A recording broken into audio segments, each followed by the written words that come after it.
The following is a special presentation of Greene Sports Zone. This is the Pizza Inn Eddie Spradlen Show.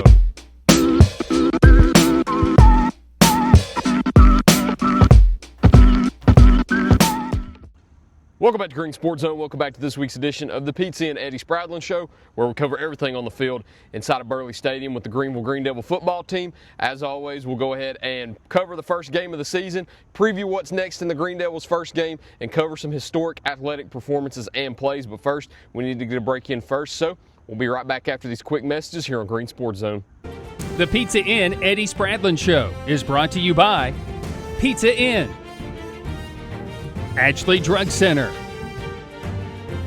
the IHOP at the Davy Crockett TA Travel Center, Gateway Ford Nissan, and by Tommy's Plumbing.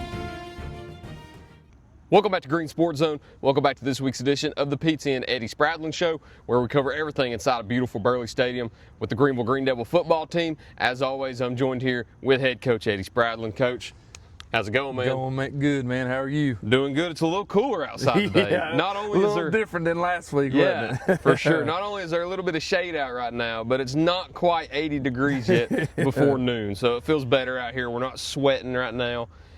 And I know you're feeling better too, starting the year off with a 35-0 win. Yeah, for sure. You know, you get in there, and we talked about it last week, what it was going to take to win, and I felt like we were able to do those things, and you know, we were able to win a line of scrimmage, we were able to run the football, and when we can run the football and throw the ball like we did the other night, it opens a lot of stuff up for our offense, and felt like we got a lot of guys in on defense that played really good, but really excited about how the kids played the first game of the year. And we talked about it right before we started the interview too. You started hot and never cooled off. 35-0, scored on every single possession you had. We'll talk about the individual performances and the historic play here in a moment also, but what gave you that hot start coming right out of the gates? You know, really, like we kind of talked about last week, I felt like that we were as prepared that we've been for game one in a while, and man, our guys were hungry to play. They were excited. I challenged those guys to start fast, and you know, let's start from the first whistle and keep on playing until whenever the game's over. And I felt like they did a really good job of that. Played really physical up front. We ran to the football good, flew around on defense.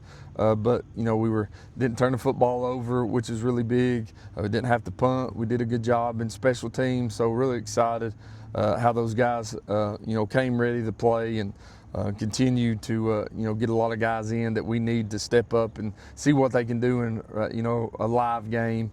And those guys stepped in there, which was big for our football team. First game of the year, and we've already got to talk about Caden Ball, and that'll be a theme throughout the year, talking about his performances. But before we talk about a performance, let's talk about a play. You had a historic play on Friday night from Caden Ball to Taryn Clarity that went for a 96-yard passing/receiving touchdown that broke a Greeneville High School record. So did you know at the time that it broke the record? I didn't know until Ron Metcalf sent me a text during the weather delay and told me that that play had been broken. Then on Saturday, he broke Aaron Christian's record. He sent me the video of that, so that was pretty cool. So pretty exciting that, those things. And I saw Aaron at the game, and, without even realizing when I saw him that we had broken the record. So that's pretty cool. Just, the amount of people and guys that played football at Greeneville High School and, to break different records, pretty special. But, those guys, they didn't know that. I don't want to say they don't care, but during the game, they're just playing, having fun, and all that stuff's good, and a lot of recognition for things. I know that thing's got Ron came on the bus and got a video. It's got a lot of views on it. It blew up. Yeah. So pretty exciting for the our guys and those, but. Those guys care about this team way before they care about individual records. You can look at those when you get old like me, but those guys. Pretty special when you can get the football in those guys' hands and let them make something happen. We really put a big time emphasis. If we're going to make this offense what it needs to be, we really got to be able to run our short passing game. And Coach Hansel's really took that on and pushed that during the fall camp, and we've got to do the same thing for us to be successful in big games. We've got to be able to throw the football out there, and our receivers got to block. And a lot of times, that gets overlooked, how hard those guys block. And Cole Franklin did a great job on that catch, and I believe it was I can't remember if it's Kane Ricker or Cole Smith out there with them as well, to open that thing up and let Taryn make that big time run. What was your reaction whenever you found out it was a new record? Like I said, it's special. That stuff means a lot to those guys. Means a lot to me, but ultimate team thing, it don't happen unless everybody's doing their job. So, but really exciting for this football team to break a record like that. And let's talk about Caden also, because everybody by now should know that he had one of the best performances you could have. You can't have much better performance than that. 6 for 6 passing with 284 yards. 3 of those resulted in touchdowns when half your completions go for touchdowns. That's a terrific night. He also led you in rushing with 6 rushes for 59 yards, an average of 9.8 per attempt. I mean, what kind of terrific game was he able to have the other night? We've put him in a red jersey for a long time in preseason, and he wasn't too fired up about that. But I knew we had to have him as healthy as we could have him. When we got to game 1, just because how tough that schedule is, it's going. We're going to have to rely on him to make some runs. That it opens everything else up for our offense. It helps with our run game with the running backs, our passing game stuff when he can stand back there. And he was smart with the football. There's a couple times he could have thrown it out of bounds or took an incompletion, but he took it down and took off running. So that's big for our offense. And to have a night where he goes 6 for 6, I think we on our Thursday morning. I always judge how we're going to perform by how many misses or drop passes we have on Thursday morning. Last week had one we overthrew a little, and we're throwing 20 or 25 times during that script on Thursday mornings. But that group's really put a lot of hard work in there. They were in here last night on their own throwing some routes. So special group that's really looking forward to a big year from them out there on the edge. And when you talk about the pass game, you got to talk about Big Zayden Anderson. That's where I was going next. They get dang on his first touchdown pass. They did everything but jump on his back and try to ride him to slow him down. He got hit, cheap shot on a punt return, knocked his helmet off to try to, just rattle him up, but nothing fazed him. He's cool as a cucumber when stuff goes off. And get the ball in his hands and let him run. It's something special going to happen. I mean, he had 2 catches, both went for touchdowns and 121 yards. You had one player that went for 96 yards on 1 catch, and Zayden still led you in receiving. That just shows how phenomenal he is when he touches that field and touches the turf to get 2 catches that go for 121 yards. I mean, like you said, you can try to stop him, you can throw triple coverage at him, but a lot of times it's hard to stop, number one. Yeah, they tried to get somebody up in their face, and, that was part of our game plan. If they're going to get up in their face, we're going to challenge them deep. And, Caden just got to throw it up and let Zay make the play. And he did a really good job on both of those plays, running that thing down and making a play. And, like when he catches it, you better watch out. But his speed is unreal, and he's got to be a big part of this offense. We got to do a good job getting him the football. The other night we only had the opportunity to get him to him 2 different times because we had some big plays, and that one drive we wanted to establish the running game. So we did a good job with getting the ball around to everybody. Kane Ricker had a big-time catch over the middle. I was hoping he's going to get in the end zone, gets down at, I believe, the 4-yard line. But and I'll tell you, Cole Franklin did a really good job catching the football, and this was explosive after he caught it. And those receivers did a really good job blocking for him in that short passing game stuff as well. Kane Ricker was a name that I was going to mention next because I want to flip over to the defense now. And looking at the stat sheet that you sent, he had a good night too. He had, well, first the one I want to talk about is Jack Lister, because he had only 3 tackles on the night, but 2 tackle for losses is huge to get somebody down in the backfield. And you go back to Kane Ricker, 3 tackles and 3 assists for 6 total right there. You had Cole Smith and Dion Phipps and also Coleman Kenny, who had tackles for losses. You had a lot of great performances the other night. Talk about how proud you were of the defense and how they were able to pitch a shutout. Yeah, I'm really proud of that group. Like we talked, we're dang young on defense. not only by age but experience. You know, we got a couple seniors playing in there that's not really played many roles, and you know, really excited about that. And that linebacker crew, the other night I think we played 7 linebackers when it mattered in that game. Just they're all got different abilities that we need to take advantage of, and still fighting to see who's the best mix out there. Because, you know, Cole Smith's going to play on offense, Jude Dyer's going to play on offense, so those guys have got to have some backups, and we did a good job, you know, as a coaching staff, getting those guys in there, and that's one thing I got to make sure I brag on. Really great job by our coaching staff by taking advantage of what they were giving us on offense. Those guys did a really good job in play calling, and defensively, the adjustments we made, the subbing we did to get everybody in there was really big.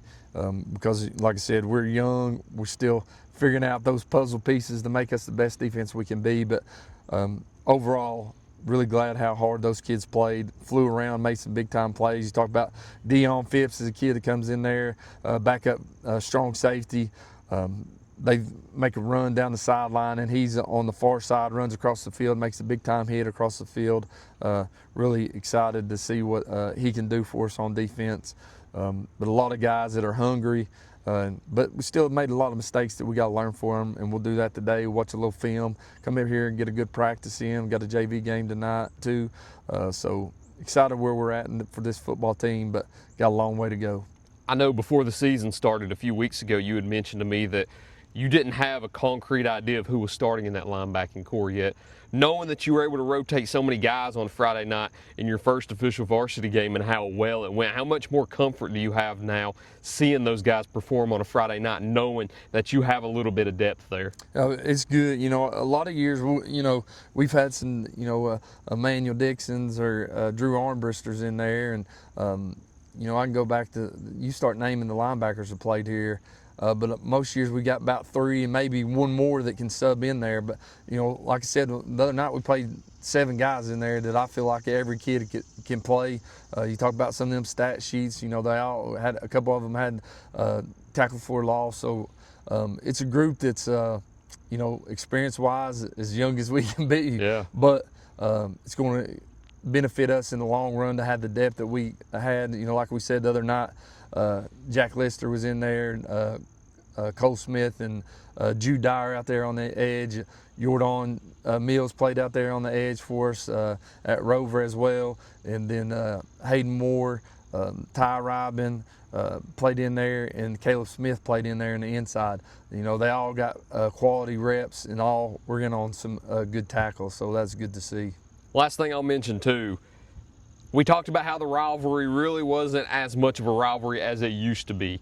But going into that first game, you started off with a big-time rivalry in Morristown West. I think I mentioned how it probably meant more to the coaching staff of former Greeneville players than it did the current Greeneville players. So for your coaching staff, how good did it feel for them to walk off the field with a win over Morristown West, a bitter rival from a lot of their playing days? Yeah, it was big for them. And, you know, I talk about all them, a lot of times when I was at Tuscan, we called them old heads. You know, all the old heads out there, Greeneville football guys, you know, that they want to see you beat Morristown West regardless. And like you said, they want to see you beat them more than they want to see you beat Elizabeth or anybody else. And talk about, you know, some of the guys, we played them 4 years, and Coach Ball was talking about we played them 4 years and his junior and senior year, and they went 0-4. So, you know, those guys hate those, and talk to some other guys, and they say the same thing. They want to see you beat those guys more than anybody. So got a lot of people telling you, you know, great job beating those guys. But, you know, anytime, I don't care who it is, if you can start off game 1 and play good, it's really big for the football program. Yeah, the rivalry is really swayed this way in terms of wins and losses now, because overall, if you look at the career wins and losses, I think Morristown West still holds it, but Greeneville on an 8-game winning streak now in the rivalry. That's big for Greeneville, and since you've been here now, I mean, you've not lost a game to Morristown West yet since you've been the head coach. So the rivalry is swayed in terms of the Greene Devils now. You've got another, I guess, rivalry game coming up now with Upperman now. It's been not really a Greeneville football rivalry, but just a Greeneville High School and Upperman High School rivalry as a whole the last few years. It'll be your first home game here in Burley. It'll be a rematch of the semifinal round 2 years ago, but before we talk about that too much, we need to go ahead and get a word in from our sponsors first. So we'll be right back to talk about that big time game with Upperman this Friday night here on Green Sports Zone. Pizza Inn presents I Ate at Pizza Inn. I ate pizza at Pizza Inn. I ate a salad at Pizza Inn. I ate pizza! I ate it all. Hi, I'm Kyle, and I'm inviting you to come and enjoy Greeneville's favorite hometown pizza, pasta, salad, and dessert buffet for just $8 all day, Monday through Friday. And then you can say, "We all ate at Pizza Inn." Tommy's Plumbing has been in business for 30 years, and we're still growing because we treat our customers like family. We are proud to do any job from kitchen faucet installation to a complete home repipe. Tommy's Plumbing offers warranties on most products installed by our technicians. When the job is done, our friendly professionals make sure to clean up. We invite you to visit our new showroom in Jonesboro to see our quality products for yourself. Tommy's is the only one to call when you need a fast, reliable, professional plumber in the Tri-Cities. Win or lose, it's a family tradition.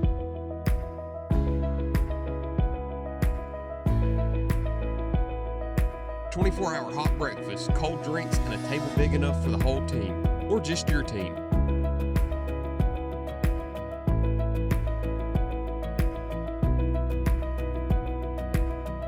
IHOP at Davy Crockett Travel Centers. Breakfast that brings you back. Open 24/7 right off I-81, exit 36. Welcome back to Green Sports Zone. Welcome back to this week's edition of the Pizza and Eddie Spradlen Show, where we cover everything on the turf here inside of Burley Stadium with the Greene Devils. As always, I'm joined here with Greeneville head coach Eddie Spradlen. So you've got the big time matchup this week. You've got the Upperman Bees coming in. It's a team that we had mentioned right before the break has kind of created a little bit of a postseason rivalry with Greeneville, whether it be basketball, baseball, football, girls basketball. But now Upperman and Greeneville see each other in the regular season. You get Upperman coming down here for, I think, only the second matchup in the school's histories. Talk about what you expect Friday night when Upperman makes the trip here to Burley Stadium. You know, it's going to be the same type of environment when we played them in 2023 there. It was, they're a really good football team. You know, they kind of the same situation. They played a full half against Knox Webb the other night, and they won 29-7.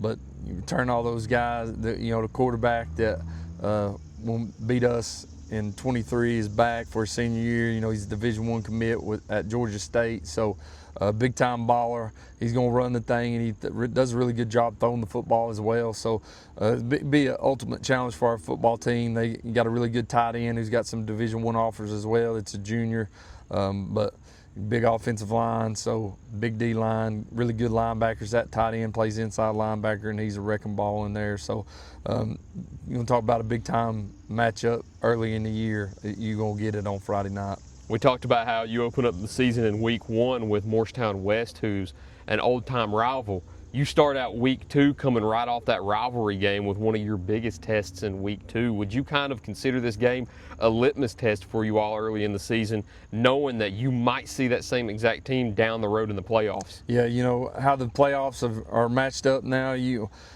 could end up seeing them in the second round if they happen to be the 3rd seed in that region, which I don't think they're going to be with the football team that they have. So, but you know, the change in how the playoffs are set up, where you're matched up with different regions than in the past, you're going to see one of them teams from Region 4 or Region 3 in the second round. So, but you know, it could be a semifinal matchup as well. But really good football team. They're going to play a lot of football this year. You know, not kind of what you expect for your round 2 game. No. You know, didn't have nobody, couldn't get a game. They kind of said no the first time. Then he couldn't find the games, and somebody dropped him, so he had to pick up. You know, we both had week 2, so we said let's play. You know, we're both going to get better from this football game. And that's what you want. You don't want non-region games that you're going to just line up and it's going to be a mercy rule game. You need somebody that's going to challenge you, win or lose. You need to get better from this game. Everybody talks about, you all hear all those old school football coaches. You're going to make your biggest improvement from week 1 to week 2. So, you know, it'll take a big time improvement for us to be in this game and battle with them on Friday night. I know you talked about some of their players a little bit, but talk about their offense and defense as a whole. What can you expect from their offense and defense whenever you take the field on Friday night? You know, they're not going to make dumb mistakes. They're coached really well. You saw that 2 years ago when they played. Coach Kane's a really good football coach, and he's got a great staff, and they do really good stuff. They're really good on special teams. You know, they're going onside kick it, pooch it up there. So you got to be ready for all kinds of different things in special teams. But they're going to line up and try to pound your face off. Especially if they get a lead. They're just going to bleed that clock out and try to get the game under control. They're going to try to do the same thing. I'd say their game plan is to keep our offense off the field like they did in previous matchup. But like I said, really good coach team. They play a 3-3 on defense, fly around. Got big D linemen, two big inside linebackers are really big. You know, big time challenge for us on Friday night. Going into the game, I know I ask you this question at the end of every week, but it's a big-time matchup this week with Upperman. What are the 3 keys of the game that you're going to need to carry out to pick up a win in week 2? You know, kind of similar to what we talked about. Both teams have played 2 quarters, so still, you know, early in the season, it's probably not going to be as hot Friday night, but you got to make sure that we're getting good substitution, that our guys are ready to play a 4-quarter game. So it's going to be a 4-quarter game without a doubt. So we got to make sure we're ready to do that. Key one is our guys are prepared and ready for a 4-quarter matchup. 2, we got to run the football. We got to run the football, and at the same time, we got to limit what they do, run the football. We couldn't get off the field in the previous matchup on 3rd down, and they're going to go for it on 4th down as well. So we got to be able to get off the field and get our offense back on there. They can't keep converting, going 3 and 4 plays, drive, and you know, moving the chains. So we got to be able to get off the field, and we got to be able to run the game. It's 2 big offensive lines getting after each other with 2 big defensive lines. So we got to be able to run to the football to have success, and it's going to open up our passing game if we can run it as well instead of them just dropping a bunch of guys in coverage. And at the same time, key number 3, we got to make sure that we don't turn the football over. When we get opportunity on offense, we got to dang take advantage of it. We got to be smart. If that means we got to punt on 3rd down, we got to punt and make them drive the field. You know, the other night we didn't have to punt. Let's don't punt this Friday either. But and you got to add in there, we got to be able to can't turn the football over as well. We got to get some dang turnovers in this game. You know, against Morristown West, we didn't get any turnovers. We had an opportunity to get a couple, and we didn't take advantage of it. We got to get a turnover in a big-time matchup like that somehow through special teams, defense, you know, interceptions, fumbles, something. We got to get the ball back unexpectedly for our offense to give them another opportunity to get a score on the board. The sun keeps peeking back out. Yeah. Peeking back under cover. I think it's telling us to go back inside now where it's cooler. Coach, that's all I've got for you unless there's anything else you'd like to add. A big game this Friday night in Burley Stadium. We always mention this. If you plan on coming on Friday night, get here early. Don't get here at 7 when the game starts, or you're not going to be able to find any parking, and you're going to be parking all the way down at McDonald's down there. That's a pretty far walk. And, you know, last Friday, I want to make sure I shout out all the fans for, you know, great support at Morristown West. Our side was packed. Come out and support these Greene Devils this Friday night against a big-time matchup in Upperman. As always, go Devils. Do you have tickets on pre-sale? I've not heard them say anything. Okay, I didn't know if there were tickets on pre-sale. There'll probably be some online that they can buy for sure. All right, that's all we've got, Coach. Once again, enjoy coming out here to Burley Stadium. Sir, appreciate it. Burley Stadium will be packed and rocking on Friday night when the Upperman Bees come down for a matchup with the Greene Devils. But as always, thank you all for watching this week's edition of the Pizza and Eddie Spradlen Show. Look forward to seeing you next time here on Green Sports Zone.